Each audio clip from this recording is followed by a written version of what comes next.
Pak ditë pas publikimit në media të një incidenti që lidhej me bashkëshortjen e saj, Elisa Spiropali u tërbua deri në shpërfytyrim gjatë një fjalimi në kuvend. Sipas raportimeve mediatike, Salarion Totaj, bashkëshorti i Elisa Spiropalit, u paraqit në drejtorinë vendore të policisë së Tiranës pas një kallëzimi për kanosje nga një punonjëse administratës tatimore, një kallëzim për bën një akt procedurial që mund t'i ndodhë çdo qytetari të Republikës. Ai nuk provon fajësi, nuk përbën dënim dhe nuk e bën automatikisht të kallëzuarin përgjegjës për veprën që pretendon kallëzuesi. Në fashikujt e policisë depozitojnë çdo ditë kallëzime dhe ankesa për zhurma në komplekset e banimit, dëmtim të mjedisit, konflikte, kërcënime, parkime dhe përplasje që organet ligjzbatuese shpesh i klasifikojnë si ngjarje me motive të dobta. Një rast i tillë ndodhi edhe familjarit të një prej zyrtareve më të rëndësishme të viteve të fundit. Po, ku qëndron problemi këtu? Kështu mund të pyes edhe një ish homologe e Spiropalit, nderuar dikur, një lloj si Elisa, me dekoratën politike Bleta Puntore, e cila pasi e hëngri livadhin e Edi Ramës, u kthye në një nga kundërshtarit e tij më të forta. Çdo qytetar është i barabartë përpara ligjit. Nëse çështja që lidhet me Salarion Totajn nuk mbështetet në prova, policia dhe prokuroria duhet ta mbyllin sipas ligjit, njësoj siç duhet të veprojnë për çdo qytetar tjetër. Atëherë, përse Elisa Spiropali u stresua në kuvend dhe kërcënoi se do të bëjë nami nëse dikush i prekte familjen, kur nuk e pula, thot proverbi, nuk e nevojë të bësh ish. Një politikan, zyrtar ose përfaqësues i zgjedhur, përfiton favore të mëdha nga ekspozimi publik. Pushteti i jep autoritet, privilegje, ndikim dhe një standard jetese që shumica e qytetarëve nuk e ka. Por ekspozimi sjell edhe kufizime. Publiku vëzhgon jetën politike, pasurinë, konfliktet e interesit dhe sjelljen publike të zyrtarit. Kur çështja prek ligjin ose përdorimin e pushtetit, vëmendja shtrihet në mënyrë të pashmangshme edhe tek rrethi familjar. Miliona sy dhe vesh vëzhgojnë figurat publike. Teknologjia e sotme shufin shok të kontroll, po nëse nuk ke skelete në dollap, nuk ke arsye të trembesh. Edhe një ngjarje e pakëndshme si paraqitja në polici mund të kthehet në favor publik. Një zyrtar mund ta përdorë për treguar se respekton institucionet, nuk kërkon trajtim të privilegjuar dhe nuk ka asgjë për të fshehur. Nëse dikush e ka sajuar kallëzimin për të dëmtuar imazhin e familjes së Spiropalit, kjo duhet i jap asaj edhe më shumë arsye të kërkojë transparencë. E vërteta mbrohet me dokumente, dëshmi dhe respekt për procedurën, jo me kërcënime nga foltoria e kuvendit. Në çdo demokraci perëndimore, njerëzit më të rëndësishëm të politikës, financës, drejtësisë, spektaklit dhe sportit përballen me kontroll më të madh nga ligji dhe institucionet që e zbatojnë atë. Mjafton të nisemi nga Donald Trump, presidenti i Shteteve të Bashkuara, dhe të vazhdojmë me dhjetra drejtues, ish president, ministra, miliarder dhe personazhe publik. Në një demokraci, procedura ligjore nuk përbën automatikisht përsekutim. Shumë figura publike e kthejnë përballjen me ligjin në pjesë të strategjisë së tyre politike, të mbijetesës dhe të forcimit publik. Kjo përballje pasuron edhe jetën publike. Ajo forcon shtetin ligjor, ushqen debatin dhe vën në lëvizje një industri të tërë shërbimesh, nga avokatët dhe kancelarit juridike, te ekspertët, hetuesit, mediat dhe analistët. Kontrolli i ligjit qëndron si një gjyle e përhershme në këmbën e një politikani gjatë gjithë jetës, madje edhe pasi largohet nga detyra. Ai ngjan një byzëlyku elektronik me GPS, i cili e ndjek kudo dhe kujton se pushteti nuk i jep imunitet nga përgjegjësia. Ky është çmimi që paguan një figurë publike për pushtetin dhe privilegjet që ka fituar. Pozita i jep mundësi të jetojë më mirë dhe më rehat se qytetarët e zakonshëm, por i kërkon të pranojë më shumë kontroll. Kur një politikan nuk shpreh dot lirisht idetë dhe bindjet e tij nga frika e ligjit, e dosjeve ose së kaluarës,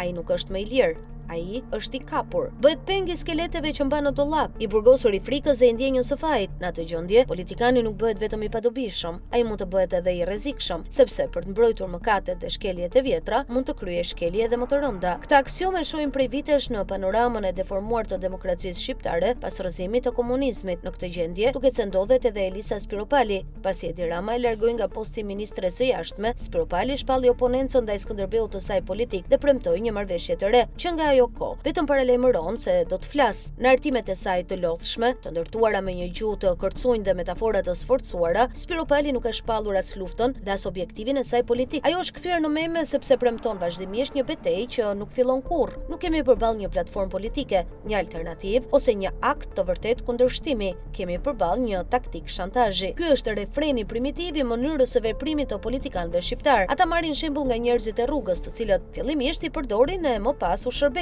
Përdorin shantazhin, gjuhën e egër dhe paralajmërimet se do të bëjnë namin si kode komunikimi për ta mbajtur dollapin të mbyllur, sepse nëse dollapi hapet, dalin skeletet e vjetra, del në dritë e kaluara që kanë frikë ta shoh publiku. Këtë po bën edhe Elisa Spiropali. Ajo nuk po lufton Edi Ramën, po i dërgon sinjale, nuk po denoncon sistemin, po përpiqet të negociojë vendin e vet brenda tij. Nuk po kërkon një marrëveshje të re për Shqipërinë, po kërkon një marrëveshje të re për veten. Por as truket kozmetike dhe as metaforat e klasës së 7 nuk mund ta mbajnë dollapin të mbyllur përgjithmonë. Dielli nuk mbulohet me shosh.